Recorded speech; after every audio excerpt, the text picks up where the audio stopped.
Hello guys, welcome to my channel. KFC chicken చూద్దాం. First 2 eggs తీసుకోవాలి.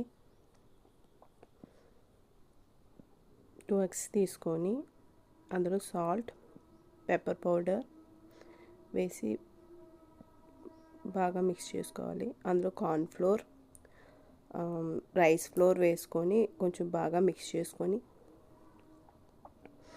బాగా బీట్గా చేసుకొని పక్కన పెట్టుకొని ఒక బౌల్ తీసుకొని అందులో corn flour, maida, salt,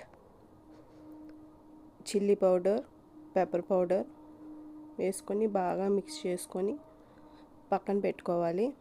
chicken magnet చేసుకొని పెట్టుకోవాలి. ఉప్పు, కారం, పసుపు అన్నీ కలిపి ఇప్పుడు మైదాలో డిప్ చేసుకొని కార్న్ఫ్లోర్లో, మళ్ళీ ఎగ్లో డిప్ చేసుకొని, మళ్ళీ మైదాలో డిప్ చేసుకొని పెట్టుకొని హీట్ అయిన ఆయిల్లో వేసుకోవాలి. ఇది ఎగ్జాక్ట్గా కేఎఫ్సి స్టైల్లోనే వస్తుంది.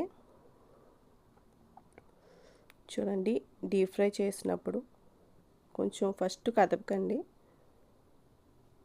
చూస్తే మీకు తెలుస్తుంది.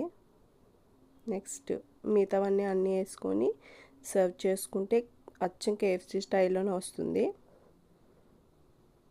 అంతే. Thank you for watching. Please subscribe అండి. Thank you.